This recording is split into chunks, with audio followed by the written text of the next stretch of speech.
Realita di meja makan. Tataplah piring nasi di hadapan Anda.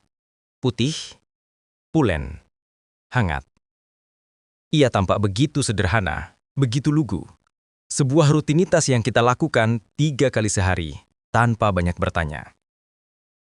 Namun, di balik setiap butir nasi yang kita suak hari ini, sesungguhnya tersimpan sebuah kisah panjang yang berdarah.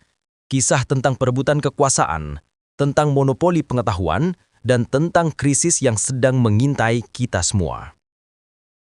Pertanian, yang dahulu kita agungkan sebagai tulang punggung kesejahteraan bangsa, kini menjadi sektor yang paling rapuh. Petani yang menanamnya adalah orang yang paling miskin.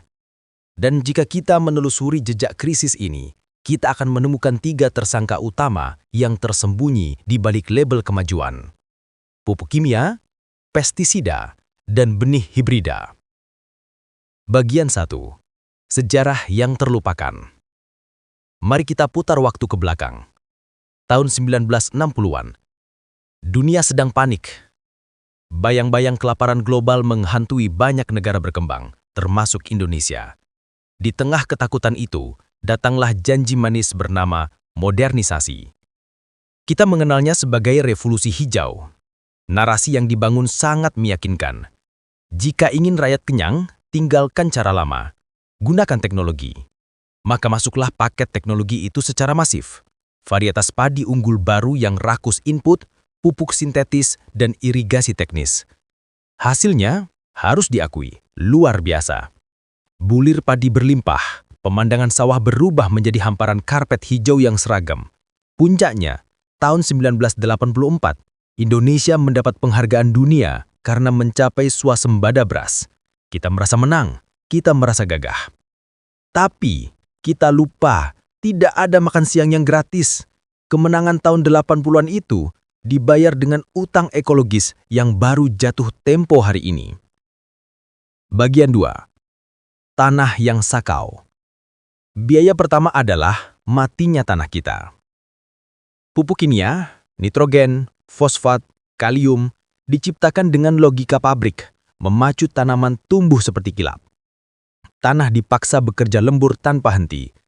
Padahal tanah bukan sekedar benda mati, tempat akar menancap. Tanah adalah rahim, di dalamnya ada cacing, ada mikroba, ada kehidupan yang bernapas. Ketika pupuk kimia terus-menerus diguyurkan, tanah menjadi sakau, kecanduan.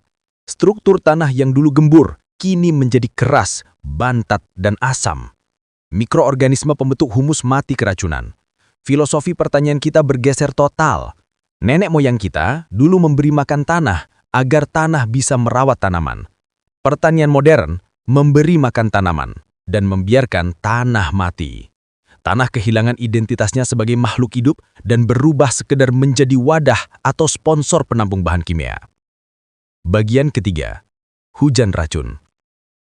Setelah tanah rusak, datanglah masalah kedua, hama. Dan solusi instan yang ditawarkan adalah racun. Kita menyebutnya dengan nama yang lebih halus, pestisida. Diciptakan untuk membunuh, spesifik ini tidak pernah pilih kasih. Ia membunuh wereng, tapi ia juga membunuh capung, membunuh laba-laba, membunuh belut, dan meracuni air sumur kita. Setiap tahun ribuan petani mengalami keracunan, mulai dari pusing, mual, hingga penyakit kronis di masa tua. Tapi ironisnya, hama justru semakin pintar. Mereka bermutasi, mereka menjadi resisten. Wereng yang dulu mati dengan 1 sendok racun kini tetap hidup meski disemprot 1 kaleng. Akibatnya, dosis racun diperbesar, jenis racun diperbaharui menjadi lebih ganas. Ini adalah lingkaran setan. Racun yang dulu dianggap dewa penolong, kini menumpuk dalam rantai makanan dan berakhir di dalam tubuh kita, di dalam piring nasi yang Anda makan tadi. Bagian keempat, hilangnya kedaulatan benih.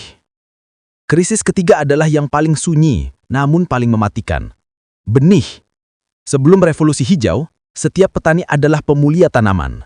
Benih padi diwariskan dari kakek ke cucu, disimpan di lumbung, disesuaikan dengan iklim lokal. Benih adalah hak asasi. Namun, masuknya benih hibrida dan benih paten mengubah segalanya. Benih-benih ini didesain dengan genetika yang mandul jika ditanam ulang. Hasil panennya bagus, tapi anaknya tidak bisa tumbuh sebaik induknya. Petani dipaksa membeli benih baru setiap musim tanam. Bayangkan, sesuatu yang dulu gratis dan disediakan alam, kini harus dibeli dengan harga mahal dari perusahaan multinasional. Petani kehilangan kuasanya. Benih bukan lagi warisan budaya, tapi komoditas dagang. Kedaulatan pangan kita runtuh tepat di fondasinya. Bagian kelima, jeratan industri. Ketiga hal ini, pupuk, spesifikasi, dan benih hibrida, adalah satu paket jebakan. Mereka mengubah pertanian menjadi industri ekstraktif. Petani terjerat sistem Yarnen, bayar panen. Mereka menghabiskan waktu untuk membeli racun dan benih di awal musim dan seringkali hasil panennya habis untuk membayar hutang itu. Dampak dominonya mengerikan. Secara ekologis, air tanah tercemar logam berat, emisi gas rumah kaca meningkat. Secara sosial, pemuda desa pergi karena melihat pertanian hanya menyisakan kemiskinan. Secara kesehatan, resiko kanker dan gangguan hormonal meningkat pada konsumen. Pertanian bukan lagi urusan merawat kehidupan. Pertanian telah berubah menjadi urusan pasar, nilai tukar mata uang, dan keuntungan korporasi. Penutup dan solusi, jalan pulang. Lantas, apakah kita akan diam menyaksikan kehancuran ini? Jalan keluarnya ada, bukan dengan kembali ke masa lalu yang primitif, tapi kembali ke kesadaran. Gerakan agroekologi dan pertanian organik kini mulai tumbuh. Petani-petani yang cerdas mulai menolak racun. Mereka kembali memuliakan benih lokal. Mereka merawat tanah agar tanah kembali hidup. Pertanian yang sehat bukan sistem yang memperkosa tanah agar berproduksi, melainkan sistem yang mencintai tanah agar terus memberi kehidupan. Racun, pupuk kimia, dan pabrikan benih adalah simbol keserakahan kita terhadap alam. Saatnya kita bertanya ulang, apakah kita ingin menjadi bangsa yang berdaulat atas piring nasi kita sendiri, atau bangsa yang hanya menjadi pasar bagi agribisnis raksasa? Masa depan tidak ditentukan besok. Masa depan ditentukan oleh apa yang kita pilih untuk kita dukung hari ini. Tanah adalah tempat kita berpijak, jika tanah mati, kita pun runtuh.